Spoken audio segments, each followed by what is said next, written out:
All right, guys, bang, bang, lunch money time while she's trying to get rich. The rest of us just trying to get our lunch money right. I'm here with the beautiful, intelligent Polina Marinova Pompliano. Guess what? I got a haircut yesterday. She did get a haircut yesterday. That's not what I'm telling people to guess. Today is September 11th, which is not a good day in history, but it is also 2 months, 2 months since we got married. So this is like a 2-month anniversary. She thought that I didn't remember, but I did remember. I'm glad you did. Are you impressed? Yes, but he ate one of my chocolates yesterday. That's a whole nother situation. Refer to my Twitter. No problem. So in case anyone wants to know, BlockFi is a sponsor. You should go download BlockFi or sign up for an account. You can go to blockfi.com/pomp. They have a interest-bearing account, 8.6% APY, no brainer. They also have a crypto exchange where you can buy and sell crypto. And they also have a place where you can get a US dollar loan against your crypto collateral.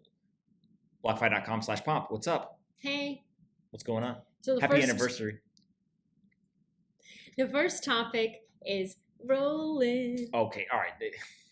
You want to tell us what's rolling these days? No, you tell me. Rolling down the road. Okay. No, I don't want to tell them. He has an announcement. He has a new fund that rolls. Tell them. I announced this morning I'm launching a new fund. It rolls. Anybody who's an accredited investor can invest in it. I'll put the link in the description. Anyone who wants, they can invest. Who's an accredited investor? Gotta be an accredited investor. It's all early stage venture capital investments, but go check it out. That's it. What's the next topic? Big day for you today. Just because we'll see how it goes. Our month-iversary. Oh my God, we're so disgusting. I hate it. Okay, so there's only one person who's serious here. Peloton. I'm not serious. Go ahead. Peloton. What's up with Peloton? Oh, please. He's wearing the profile shirt. I'm wearing a love shirt. Okay. Peloton. For Peloton, the pandemic has been profitable. The at-home fitness company announced its first ever quarterly profit, which was bolstered by a 172% surge in sales and more than 1 million people subscribing to its streaming classes. I remember a time where everybody was super skeptical of Peloton and saying, like, you're selling really expensive pieces of equipment. This is never going to scale. This is never going to work. And here we are, COVID. Everybody got a Peloton. Yeah, I mean, look, this makes a ton of sense. From my standpoint, Peloton's one of those companies that's really hard to put in a box. So yes, they have a piece of hardware. Yes, they have software. Oh, they put it in a box and they deliver. No, then they've got subscription software, right? But also, like, it's kind of like a club, or like people feel like, oh, you have a Peloton? Like, there's a leaderboard. They race. There's a community around it. They probably could sell merchandise. Like, there's all kinds of things around this company. So yes, it's an at-home kind of workout fitness thing, but it's also kind of like a social network. Should we get a Peloton? No, absolutely not. So it doesn't surprise me that they're doing well, especially with the pandemic, all that kind of stuff. What's going to be really interesting, and I think they've already started to come out with other types of products, but that to me is going to be the big question: is how big can this get? Can they eat the entire gym? Meaning, like, can they go, machinery by machinery and kind of replace all the pieces of machine? Maybe. It's pretty difficult, but we'll see. There's some Pelotons in our gym. Yeah, we'll see. All right, what's next?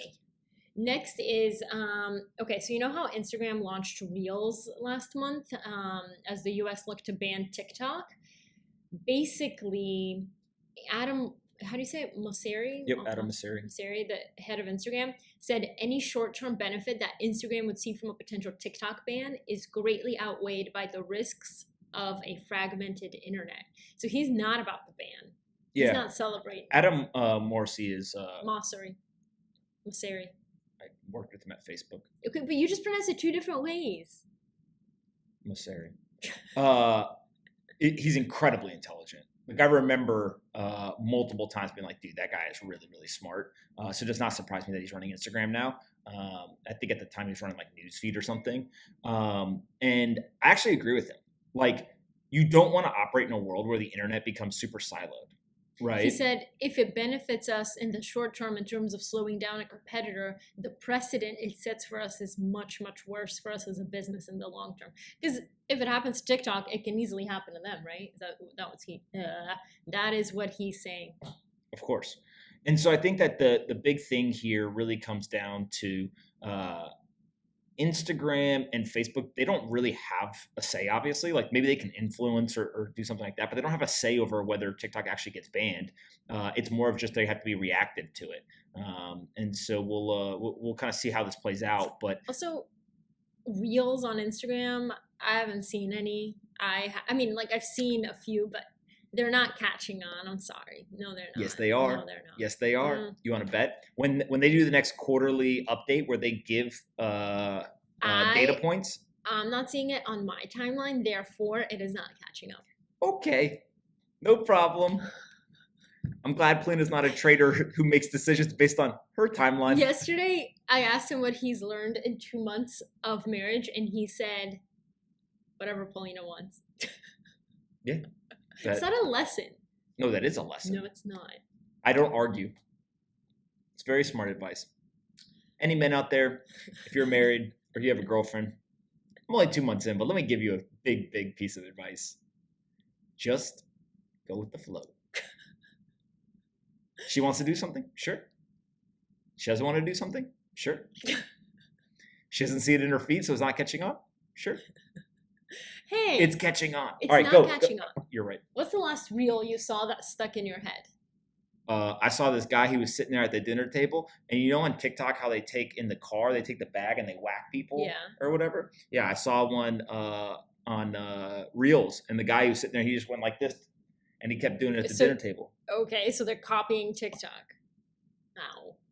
No, it's me copying. Okay. All right, what's next? Facebook. Speaking of Instagram.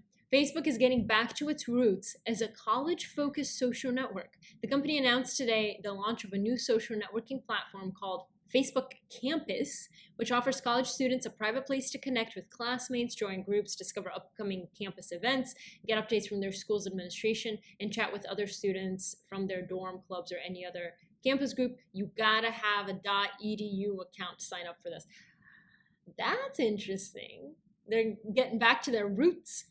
Are professors allowed in? Probably. So, I mean, the school's administration can send updates and stuff.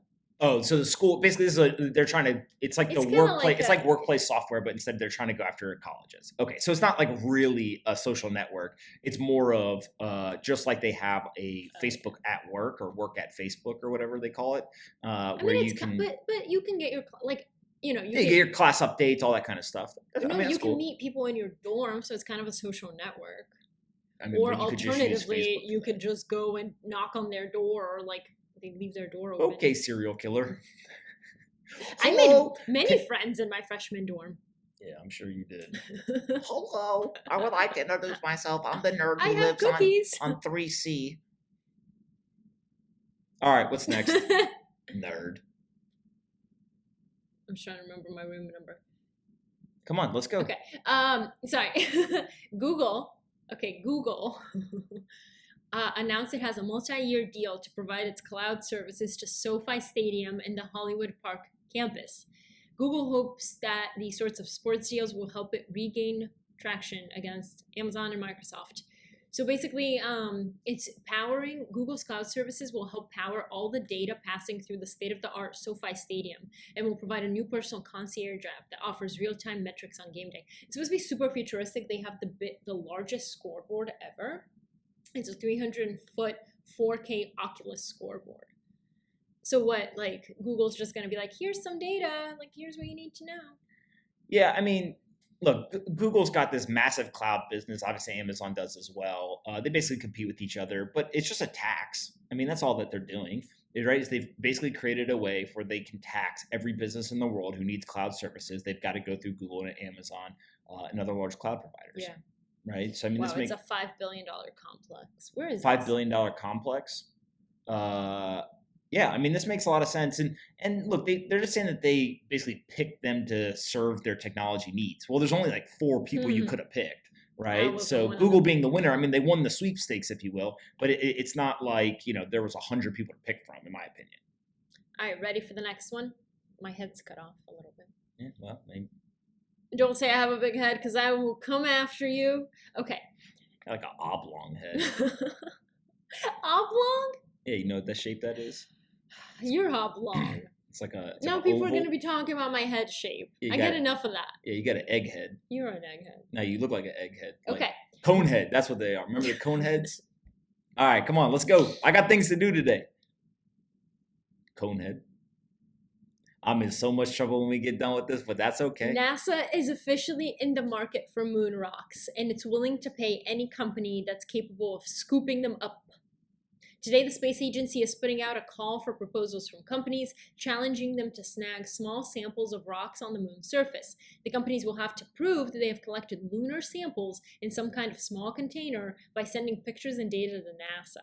If satisfied, NASA pledges to purchase the samples for between $15,000 and $25,000.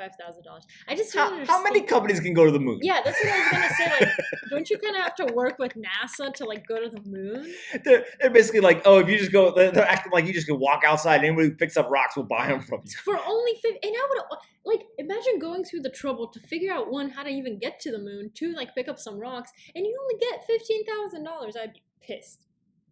With my oblong head, I'd be pissed.